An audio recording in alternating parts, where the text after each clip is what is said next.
So how hot did it get during this heat dome? My dash cam mount melted. Look at that. Gonna have to scrape that off when we get home. Yep. And you can see ahead, the rain is a-coming.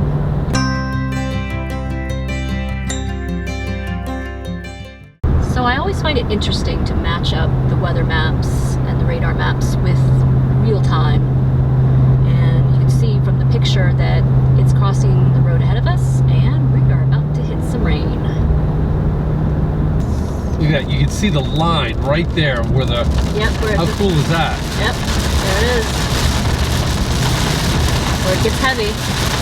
Right There. there. So the battery failed again. Granted, it's a hot day, it's 87 degrees, but the battery should not fail. So we're gonna have to get a jump somehow. So stay tuned, should be interesting. We got started. Yeah, you just gotta let it cool. It's weird. I gotta do something. I gotta research this because that's unacceptable. I mean, we lost 20 minutes sitting there. Yeah, to let it cool. Letting it cool, and that's not acceptable. Okay, so we researched the problem, and I think we determined that the issue was on F-150s. It was called heat soak, right? Heat soak for the starter. So the starter, because of its position to the exhaust manifold, overheats, and then it won't start. Or it has a hard time starting. Until it cools down, which is exactly the problem. So it's not a spark problem. Yeah. It's not a battery problem. And that's exactly what happened. It took about 20 minutes for the engine to cool down, and then once it did, it started. Yep. So we sort of diagnosed the problem that way.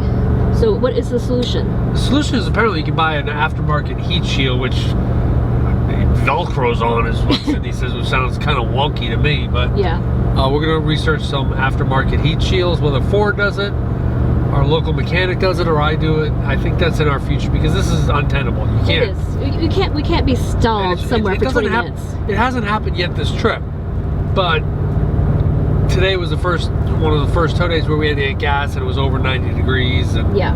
And I think that just, doesn't Before we were going from point A to point B and we did not have to stop for gas. So yeah, this or we did stop for gas, it didn't happen. So. Or we went to a rest area and it didn't happen. Or we had one hard start at a rest area. So we think we've diagnosed the problem and we think we've found a possible solution. So we'll let you know. Comment below if you've had your Ford F-150 have starter issues. With the 5 liter. With the 5 liter and what you did about it. Well, now that we're out of it, wasn't that fun? Yeah, some of the heaviest rains we've ever had in our 23 years of towing have been in Pennsylvania for whatever reason. Yep. And that was just practically whiteout rain.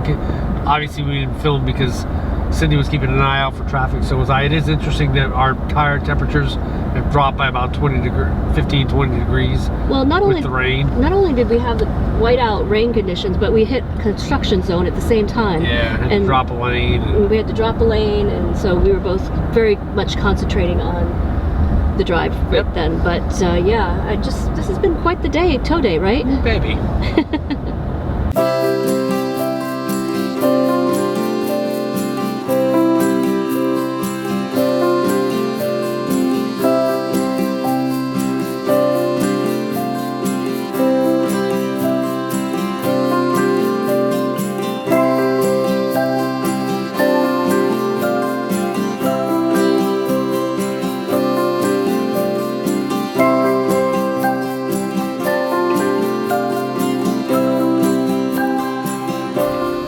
How's your grain bowl, see? Oh, it's really good. It's looks like quinoa, some wild rice, some bulgur wheat, and I'm still figuring out something else in there, so it's looking really good. I might try to replicate this at some point. And I luck out because Cindy doesn't like cucumbers and tomatoes, so I get a salad on the side. My whatever that fry up is just like a typical British fry up. Delicious. Paired with a Riesling and a dry rosé. So we are at the Main Deck restaurant in Penn Yan, New York. It's got a beautiful view of Keuka Lake. We're right on the deck here. Perfect lunch. Penn Yan, as somebody who is knowledgeable in all things boating, was a very famous boat company from 1922 up until about 2002, I think they said. They built open runabouts, fiberglass and wooden boats. Penn Yan, very famous when I was a kid growing up, but I guess they ceased operations about 20 so years ago. So nevertheless, the murals outside all have pictures of the Penn Yan yachts, which are pretty cool. Yep. Great lunch. Do some wine tasting afterward. Okay, so we're here at Keuka Springs Winery. Looks like a huge winery. There's a lot of people here. Yeah, it's packed. Got live music. Yep, it's a Sunday afternoon, so people are coming here just to hang out and enjoy the music and enjoy the view. Along the Keuka Springs Wine Trail, or Keuka Lake Wine Trail. Keuka. So we are at Keuka Lake State Park, and we are loving this. The weather's perfect. The campground is groomed and wonderful. It is 30 amp, electric only, and not all sites have electric, so you got to check. This loop here does have electric. Overall, it's super level. Didn't need just a half a leveling block. Really, the campfire was perfectly clean. We got a nice view for Starlink. And overall, this has just been a spectacular campground. But I love the privacy behind us, between us and the next site over. Yep. It's all mowed and manicured, fireflies at night. Yep, it's all mowed and manicured, and our nice setup for our awning. And yeah. We're enjoying some Keuka Springs wine that we got, along with our little bouquet that the gentleman gave us during our tasting, which has made our table super nice. Yes, let's take a look at that. Very nice setup. All right, fast forward a couple weeks from when we got stuck at that gas station, and the more we did a little bit of research, the more we're convinced that our problem with the starting is something called heat soak with the starter motor, the starter solenoid. What happens is everything gets really hot under there. You're driving along, you stop, the heat from the exhaust then transfers that heat to the starter motor, and then the starter motor gets too hot, things expand on the inside, and it can't really turn over, and it cools down sufficiently to allow the motor to start. So there's a couple of different solutions to this. The one that we're going to test is this from Design Engineering heat shield blanket. Has Velcro on it. It does, and it's apparently impregnated aluminum into this fiberglass here. So the theory here being that it keeps that heat from transferring from the exhaust manifold. We'll see as I put this in how close the exhaust is to the starter. Yeah, and all you do is you trim it, so I kind of pre-fit it. I'm gonna go ahead and trim this right now. So how much did that run? I think it was like 30 bucks. And if you do it yourself, it's fairly cheap. Yeah, fix. I've gotten mixed reviews as to whether this works. Some people say this is a miracle lifesaver, thank you very much, and some people said still having the problem. So okay, I figure it might work similar to Reflectex, but yeah, we'll exactly. See how. It's just going to reflect the heat. So we've jacked up or put the truck up a little bit so I can get better access. Yep. Chalked our wheels in the back, safety first. Safety first. So let's go ahead and get underneath the truck, get this thing on. Okay. All right, you can see right here is the starter motor, and you can see the exhaust right here. So you can see how close it is to the exhaust, kind of right there. Exhaust piping, starter motor. So I'm gonna go ahead and take the blanket on, show you what it looks like. We're just gonna wrap it right around, and hopefully that'll deflect some of the heat, or reflect some of the heat coming off that exhaust pipe right there.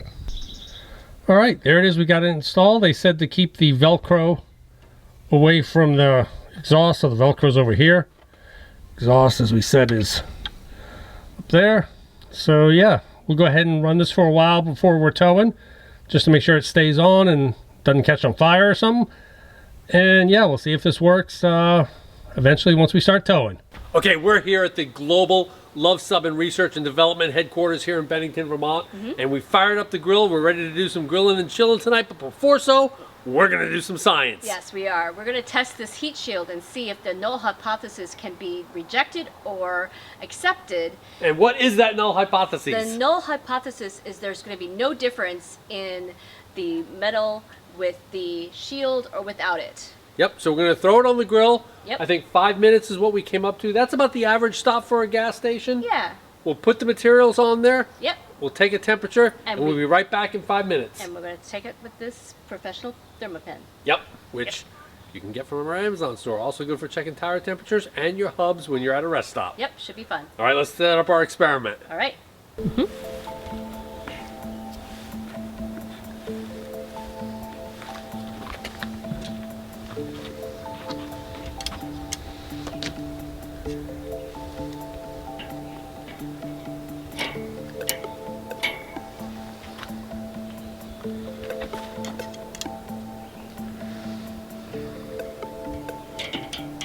Don't drop it through. That would not be good science. You did it. All right, we're going to let it wait for 5 minutes. Look at the quarter I dropped in there. It's like melting. Is it? Yeah, it's turning blue. Well, I think the heat shield is kind of curling too, so interesting. We'll see how it does. All right, so we're going to be looking at this data in 2 ways, correct? Yep, we're going to go ahead and set up our infrared camera, and we're going to do our infrared thermal gun. Okay. All right, we're going to start with the thermal gun here. Go ahead and take temperatures. This is going to be the washer without the heat shield. Okay. 716 degrees. Wow, that's great. Here's the quarter. 712. Okay. Seems pretty consistent.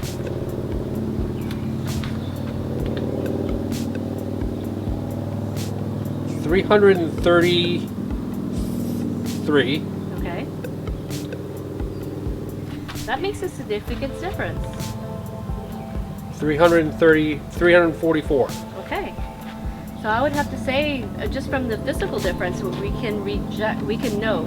Yeah, we have to reject the null hypothesis, right? There's no difference. It seems to be, I mean, it's half. Right. That's insane. So, So that seems to say that that's going to work. we're going to do it in a later video, so make sure you're subscribed. We're going to go ahead and check out, let's go ahead and check out, see what the thermal imaging looks like of this 2 samples, and see if we can see it on that. Yep.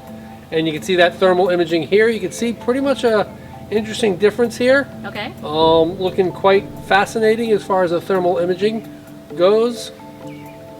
But yeah. I think we can reject the null hypothesis. Yep. And now it's time to grill. Yep. So if you like this video, Give us a big thumbs up. and if you think we've earned a subscription, click the subscribe. And comment below if you think this temperature experiment was accurate. Because we come out with RV and Airstream related videos just like this one every Tuesday. Thanks for watching.